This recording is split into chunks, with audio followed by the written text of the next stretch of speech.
much for being here. Brutus, welcome back to Jacksonville, Florida. I know you're a Florida guy through and through. Any particular memories of Jacksonville, Florida in particular, sir?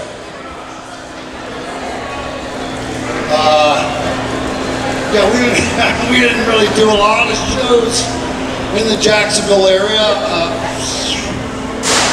I'm a Florida boy, so if I was here or Gainesville, anywhere close by, I was running home to Tampa. So I wasn't thinking much about hanging out here or doing anything around here. So don't get me wrong, Jacksonville's a great city. It's a great city, and I love it. But it's all about hanging in Tampa. There you go. So originally, I don't know if a lot of people realize this, some of the longtime wrestling fans might, but you and Hulk Hogan originally were introduced as brothers, the Boulder brothers. Ed and Terry Boulder, later as Hulk and Dizzy Hogan. At what point did you guys stop branding yourselves as brothers, and what was the reasoning behind that? Well, the best idea was really for me to go out on my own and get some experience. I'm a bit younger than he is, like 4 years younger. And so, you know, people have said, Brutus was Hogan's brother, he doesn't deserve this, he doesn't deserve that, because he didn't do shit, he didn't do nothing. And, you know, that's the farthest from the truth, because I separated from him not long after we were actually put together. And I went out on my own to territories all across the country, wrestled the best of the best, all over the place, got my experience, and eventually came back to the WWF and walked in and became the WWF Superstar Hall of Fame that I am. And that wasn't because I was wandering around behind Hulk Hogan following him like some people have spoken out and said. And it was because I proved myself 1,000,000 times over that I can wrestle, that I can do everything, and I can talk, and I can do it all. And I didn't need anybody helping me. If anything, I was helping him. Well, I tend to agree. And one of the things I always enjoyed about you watching when I was coming up was your very, very colorful wardrobe. I told you I wanted to wear something very reminiscent of something. In my research, I saw you wearing a long jacket that looked almost exactly like this. So I was like, you know what? When I'm in there, I want to make sure I'm looking good next to the man himself. It was a very colorful era in wrestling. So what was your process like in the way that you looked, the way you presented yourself out there? Well, Bruce Beefcake was a cutting edge, doing everything different than everybody else, introducing completely different kinds of clothes, stuff that no one had ever seen before. Was an innovator, not an imitator. Okay, you know, Hulk wears yellow tights, yellow boots, and his yellow shirt every night. That's a good brand, and that's what he did. And I chose to go the other way. I chose to wear something different every single time that I went to the ring. So I was known for being unpredictable, being completely different, always something new, something exciting. I don't know, but I kind of think that's really cool. I agree. I mean, I take the same approach. I imagine you probably had more than the ring announcer money I had to pay for that wardrobe. It gets a little rough for me, but you look good, man, and you're definitely an inspiration for the way I do things as a performer.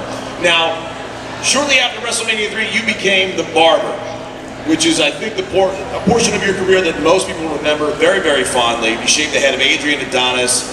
Whose idea was it to start bringing out garden shears and adding that to your look and that unique persona? the idea, the whole Barber idea, it's not widely known, but it's my idea that was Pat Patterson in the WWE, WWF days, that it was his idea. And it was honestly, I thought it was a rib on me.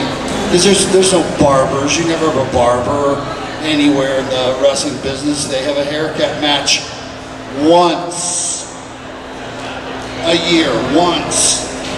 You give somebody a haircut. Once. So, it was up to me to transform myself. Bruce Beefcake was red hot. Bruce Beefcake was wrestling for 30,000 people every single night across the country. Why in God's name would you want to change my gimmick?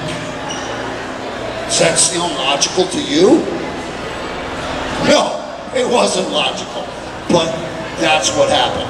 After WrestleMania 3, they handed me this white coat and a comb and a pocket thing from my pocket and a pair of scissors that said, without any pre-discussion, without any input, said, now you're the barber. Here. I'd say, I don't know about you, but I'd say that was a pretty good screw job on me. That was not nice. It was not a helpful thing. Guys get 6 months, sometimes a year ahead of time, where they're discussing what they're going to do and how they're going to dress and what they're going to say and where they're going to go and who they're going to fight. Well, they give me 5 minutes of time just to start figuring it out. Everything you saw at that point was because of me, because of the creativity that Brutus had in his head, and the help of some friends also, and a hugely talented clothes guy that I later turned on to Macho Man, because Macho Man was stuck in the same crummy looking pair of boots, dumpy looking pair of tights, you know, it's whatever. He looked humdrum. I put my guy to him, to help Macho Man. Next thing you know, he's out there. Things flutter, those big cowboy hats with the rhinestone, cowboy boots. He's got everything in the world. That's because I reached out to him. I said, here, let me help you like somebody helped me. That's what we're supposed to do for each other. Our guys in our business, it's like the military. Our guys, it's a code of honor. You help your fellow wrestler.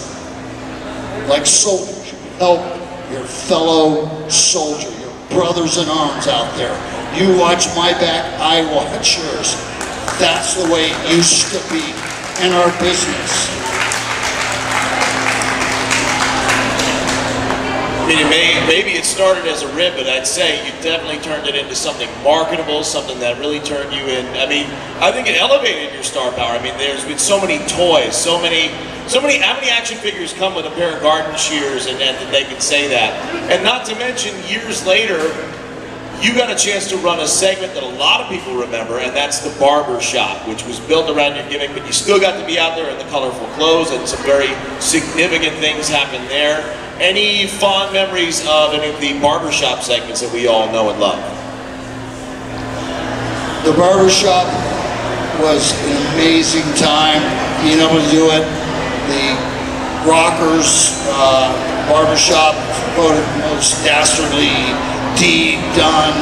Andre the Giant did a barbershop with me that was probably voted the best barbershop ever.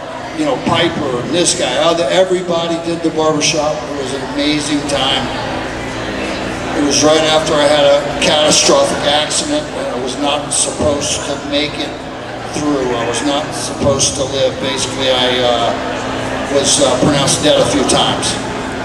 And made a comeback they said was completely impossible. Not possible. Never wrestle again. I didn't want me to drive a car. He said it's too dangerous for you to drive a car, much less wrestle. But I overcame barriers that you can't even imagine. To step back into the ring and become a champion again, once again, and only through the grace of God Almighty. You know, and I start every day with prayer, and I finish every day with prayer, because God is, He is my man. He is, you know, everything to me. And you know, I'm glad to be here now. I'm happy to see fans out. I mean, it's been a rough year. It's been a rough year for me. I'm stuck at home. But it's been a rough year for everybody else not being able to come out. But I say thank you for being brave. Thank you for putting fear aside. Don't let these people on the media and the news scare you. I think it's all a bunch of BS. We're all going to be fine. We're going to be fine. Just don't take the poison pill, and you're going to be fine. Everybody's going to be fine. Well, I have to agree that I think it's good for all of us to be back. And speaking of that, let's maybe turn it over to some of the fans here that maybe want to get some questions on the record from Brutus Beefcake. Who's got some questions for Brutus here in the audience today? I know I'm not the only person that does homework around here. We got one back here. Yes, sir. He is suited and booted, ready to call it right down the middle. He's even got the zebra shoes to match. Brutus, right here behind you, we got one question coming your way. Brutus, so I remember, you know, I was a little kid and I had the box set of all the old WrestleManias. And I just remember WrestleMania 9, you and Hulk Hogan. What was it like, you know, working in that type of environment, you know, outdoors for a WrestleMania and, you know, Las Vegas heat and stuff like that? And was that was a great match, enjoyed it, but I'd already previously done a pay-per-view here at Caesar's Palace outdoors. So that was definitely not a surprise. Like I knew they're doing later went on to do many more pay-per-views outside. For WCW, like Sturgis, Hog Wild, all that stuff. It was great times. Our business it's constantly changing, things are changing. I feel blessed and fortunate to be able to have accomplished the things I did and be able to be with the friends that I had, I was surrounded with, that were amazing and that I will never forget for the way that they treated me, and you know, everybody treated each other with respect and dignity, and I just wish people today could maybe take that to heart. Start treating your neighbor, your father, your mother, your sister, your brother with more respect. Treat them with dignity. We're all human beings. It doesn't matter what color we are, where we came from, what city. What matters is our hearts, what we have in our hearts. We need to change what's in our hearts, and then everything else will be able to change for the better. We got one more question over here. Yes, sir. Growing up watching you on USA Network, I didn't really ever get to see you wrestle like anyone other than jobbers back in the day.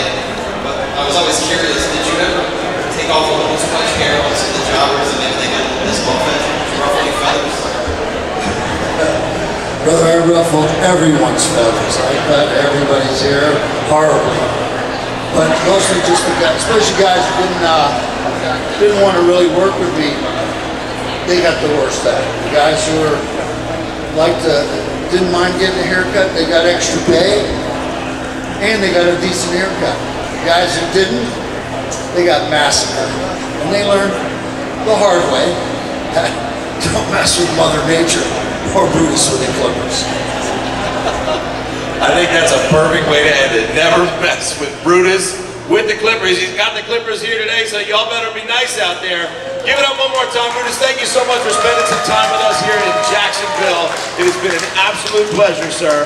I hope I did the colors some justice. Never like you. But one more time, ladies and gentlemen, big round of applause.